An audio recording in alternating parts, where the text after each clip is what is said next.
서방 군사 분석가들이 우크라이나의 1년 생존에 집중하는 사이 우크라이나 엔지니어들은 나토 전략가들도 긴장할 무언가를 조용히 만들고 있었습니다. 우크라이나가 2026년에 선보일 무기는 판도를 바꿀 5범주로 나뉩니다. 다른 드론을 사냥하는 요격 드론, 인간 병사 없이 싸우는 무장지상 로봇, 러시아 영토 600마일 이상 타격 가능한 국산 장거리 미사일까지 있습니다.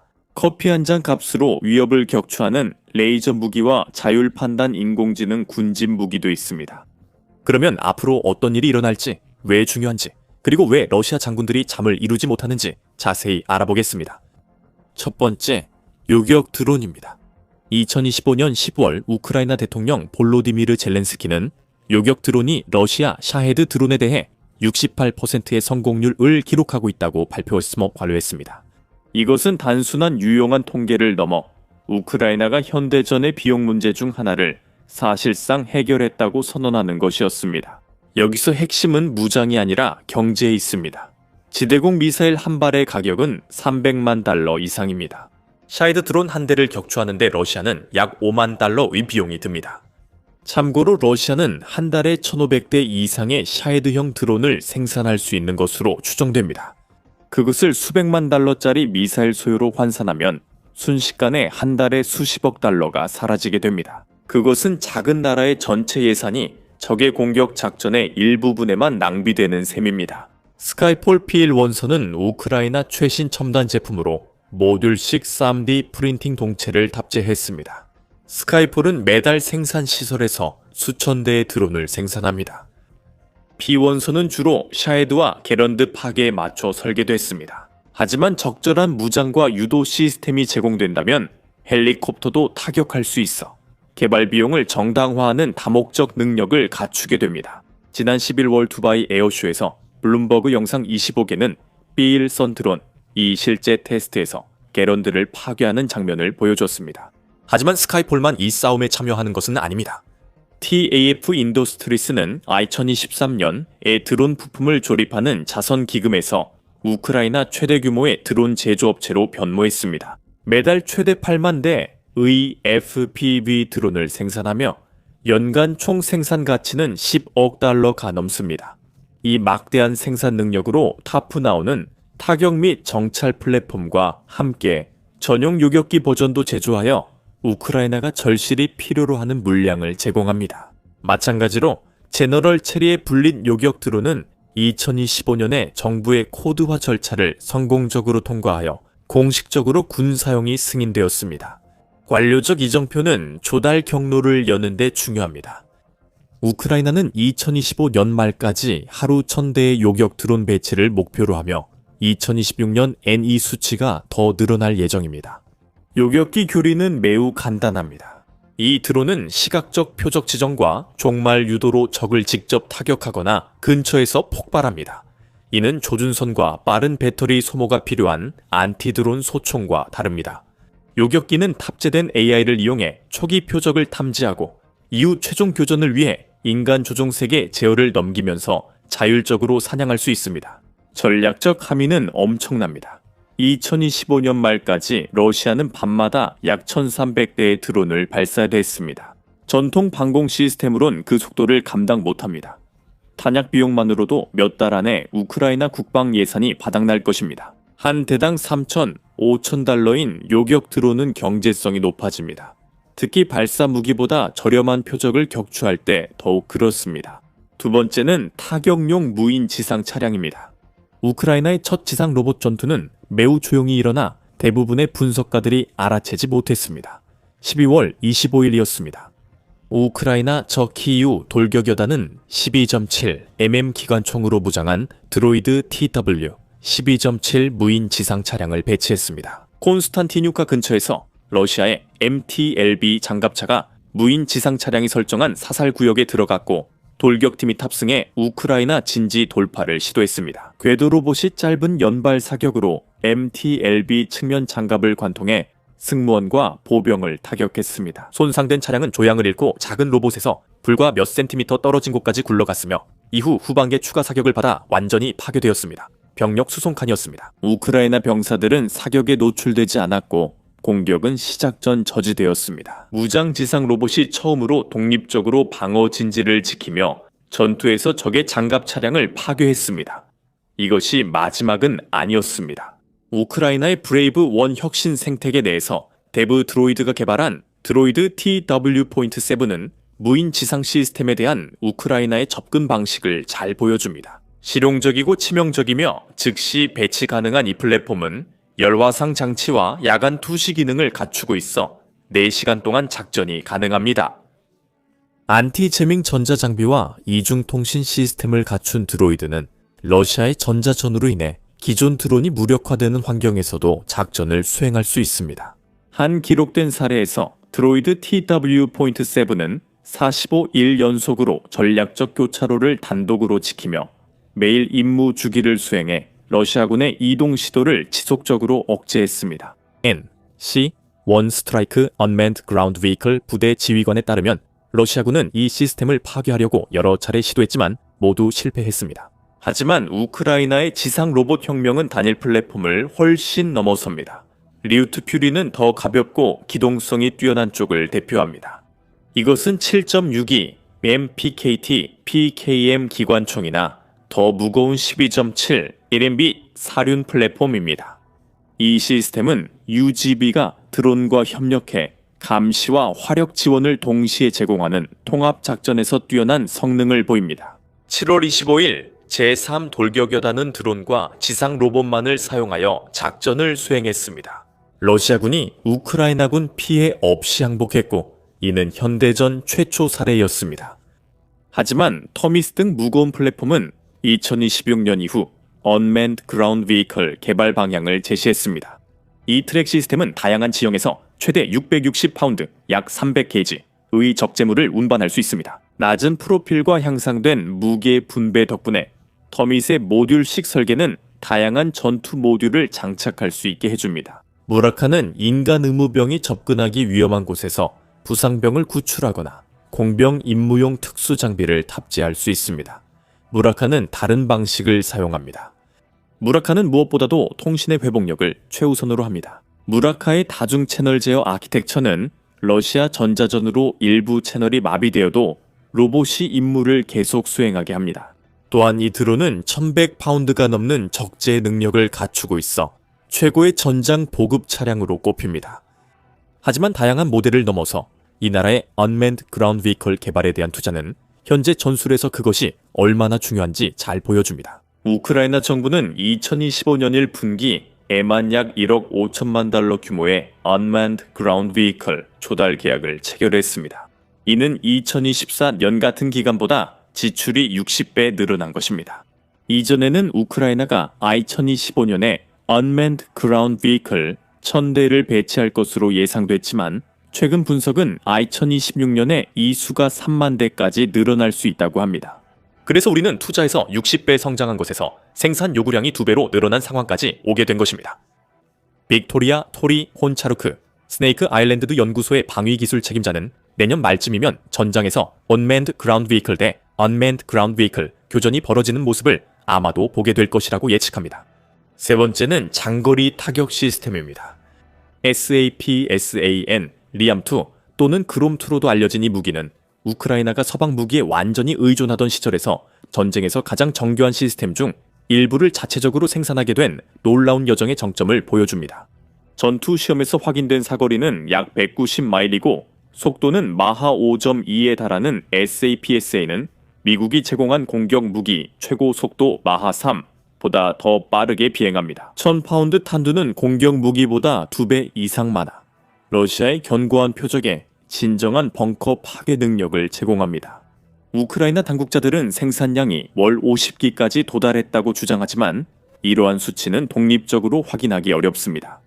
사프산의 국내 버전은 유효 사거리가 2배 이상인 것으로 알려져 있습니다. 사거리가 늘어나면 사프산은 모스크바도 타격할 수 있어 우크라이나의 추가 공격 각도를 제공합니다.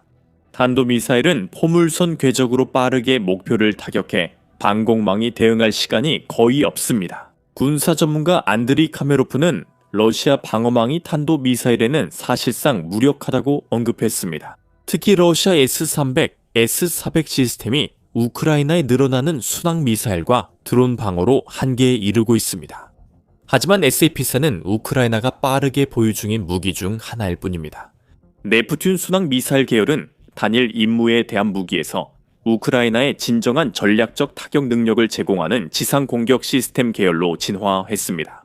키이우 루치 설계국이 만든 R-360 네프튠 은 4월 러시아 슬라바급 순양함 모스크바를 침몰시켜 유명합니다. 2022년 두 발의 미사일을 사용해 제2차 세계대전 이후 전투에서 침몰한 가장 큰 군함이라는 기록을 세웠습니다. 이 성공으로 우크라이나 국방 관계자들은 네프튠이 2023년까지 지상 공격용으로 개조될 수 있다고 확신하기도 했습니다. 글로벌 포지셔닝 시스템, 지원 관성 항법 장치와 적외선 영상 센서를 탑재한 개량형이 대함 레이더 시커를 대체하면서 우크라이나 최초의 국산 지상 공격 순항 미사일이 탄생했습니다.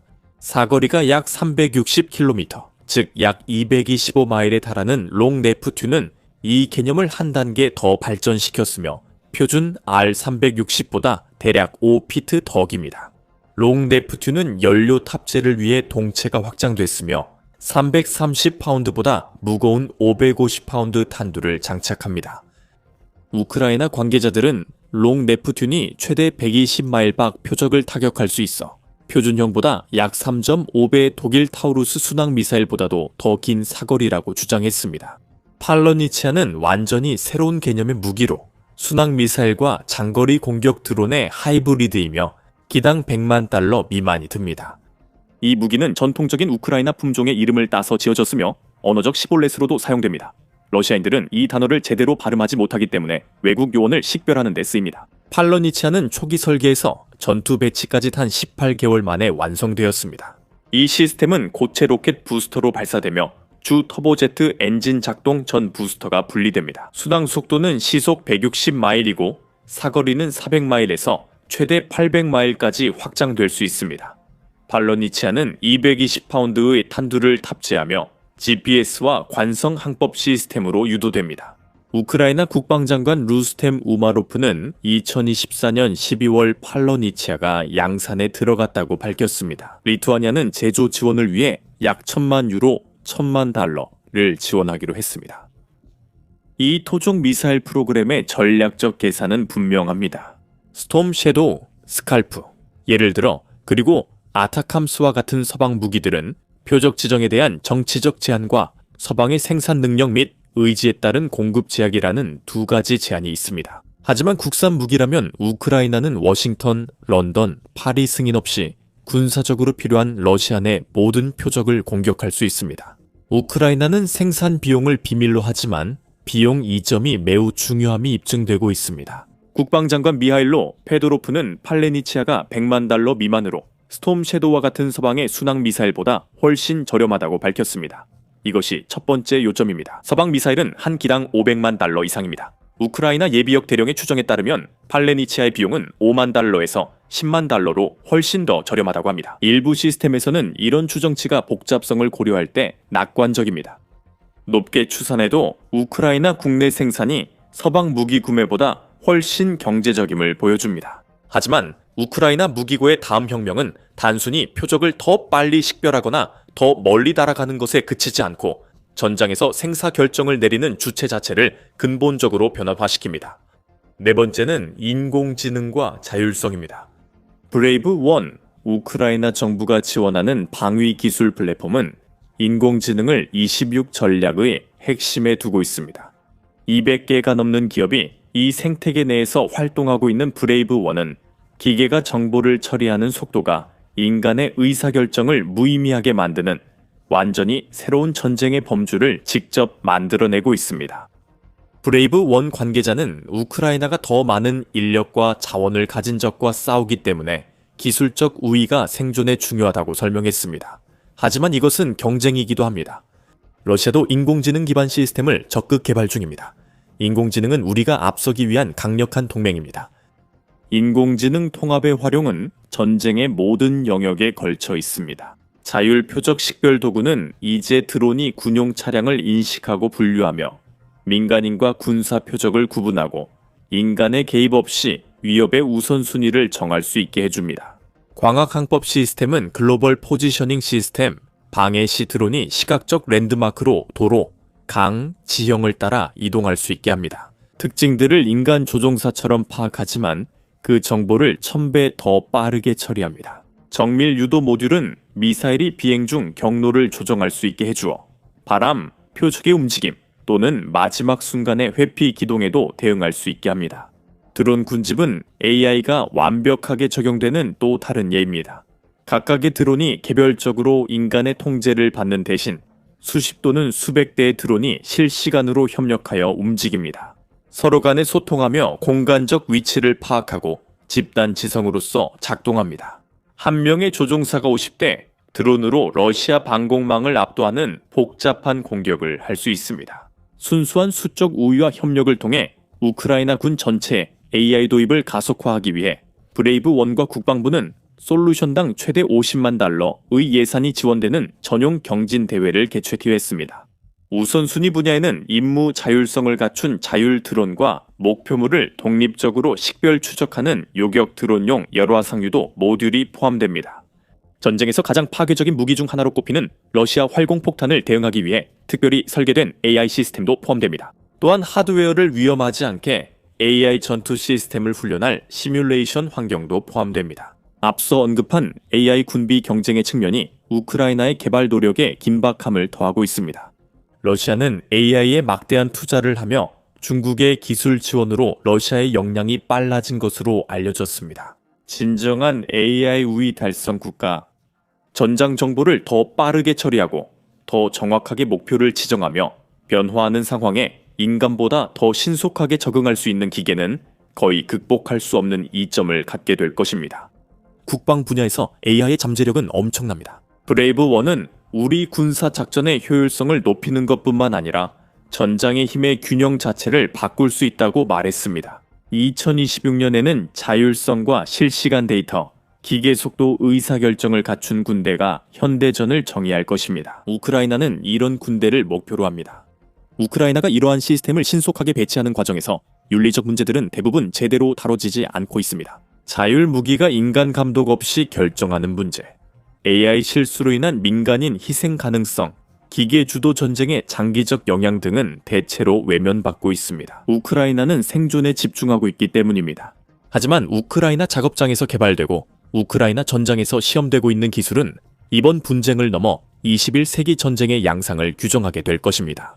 세계는 아직 그 여파를 받아들일 준비가 되어 있지 않습니다. 우크라이나의 26무기고의 마지막 무기는 폭발물이나 추진제, 심지어 물리적인 발사체조차 필요로 하지 않습니다. 이 무기는 빛 자체로 싸웁니다. 5번, 지향성 에너지 무기. 지향성 에너지 무기는 수십 년 동안 곧 실현될 것처럼 여겨졌지만 혁신적인 능력을 약속하면서도 계속해서 실험적인 단계에 머물러 있었습니다. 우크라이나는 이 기술을 개념 증명해서 전장 운용까지 몇 달 만에 발전시켰다고 주장하기 시작했습니다. 이 시스템은 우크라이나의 국장인 삼지창을 따서 트리섭이라고 명명되었으며 경제적으로 지속 불가능한 문제에 대한 우크라이나의 해답을 제시합니다. 러시아의 야간 드론 공습으로 우크라이나는 5만 달러 이하로 만든 드론을 격추하기 위해 수백만 달러짜리 미사일을 사용해야 했습니다. 이 비용은 서방 지원에도 불구하고 우크라이나 방공망을 약화시켰고 레이저 무기가 이를 바꿀 해답으로 여겨졌습니다. 드론 격추에 필요한 건 전기 요금뿐입니다. 3명의 주부가 확인한 0.3마일 교전 범위를 기준으로 방위 전문가들은 이 시스템이 약 50kW의 출력으로 작동한다고 추정합니다. 이는 영국의 드래곤파이어 레이저 시스템과 비슷한 수준으로 한 번 발사하는데 13달러도 들지 않습니다.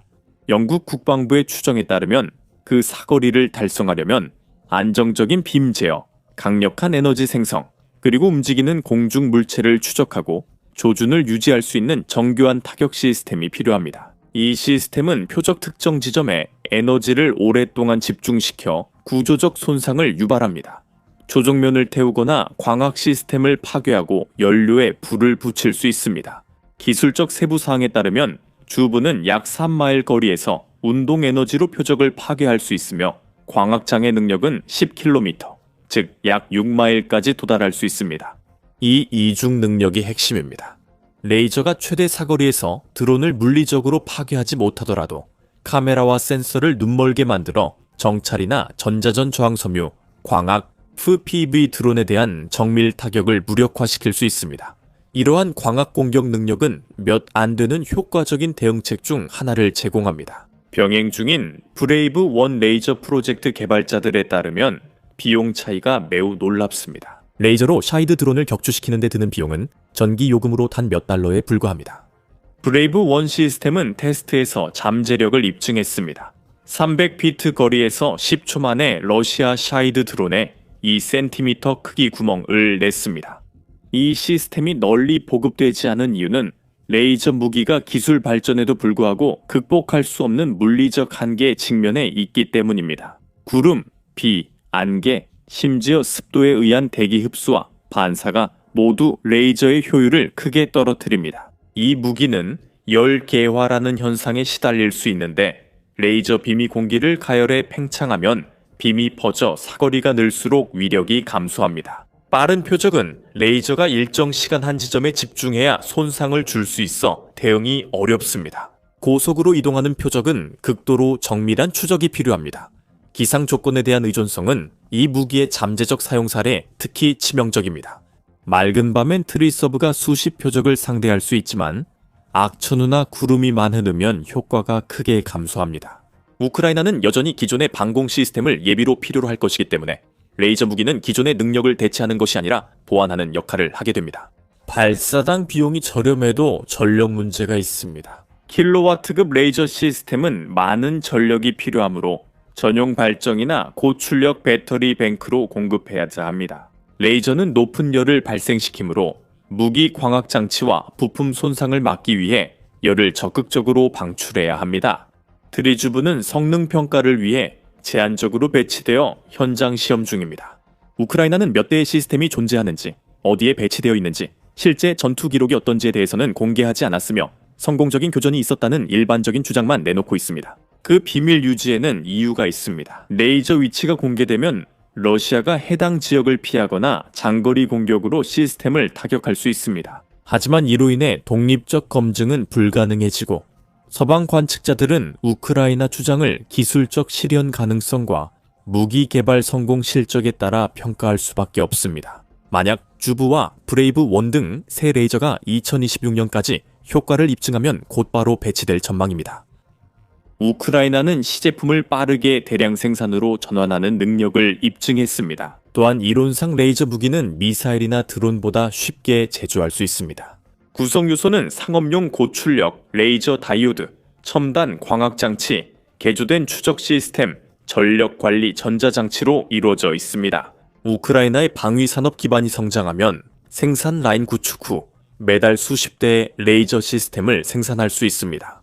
진정한 혁명은 레이저가 아니라 레이저로 가능해지는 것일 수 있습니다. 우크라이나가 러시아 드론 위협을 무력화할 수 있다면요. 교전당 매우 저렴한 비용으로 값비싼 지대공 미사일을 러시아 항공기, 순항 미사일, 탄도 미사일 등 더 중요한 표적에 집중할 수 있습니다. 이러한 방어 자원의 재배치는 어떤 공격 무기 체계만큼이나 전략적으로 중요한 역할을 할 수 있으며 우크라이나가 점점 더 구하기 어려워지는 탄약을 아끼면서도 방공망을 유지할 수 있게 해줍니다. 그렇다면 우리는 어디에 있을까요? 2026년 우크라이나가 소련 무기와 즉흥적으로 러시아 침공에 맞서던 4년 전과 비슷한 상황인가요? 2026년 이 되면 우크라이나는 불과 몇 년 전만 해도 공상과학소설에나 나올 법한 무기들을 실전에 배치하고 있습니다. 러시아 장군들은 이런 무기 체계가 군대에 실시간 사용되는 것을 보고 그 의미를 잘 이해합니다. 이제 우크라이나는 단순히 생존을 위해 싸우지 않습니다. 네, 우크라이나는 여전히 자신의 존재를 위해 싸우고 있지만 동시에 러시아가 적응할 수 있는 속도보다 더 빠르게 혁신하고 있습니다. 우크라이나는 매달 러시아의 소련식 군사 교리로 대응 불가능한 새 무기를 공개합니다.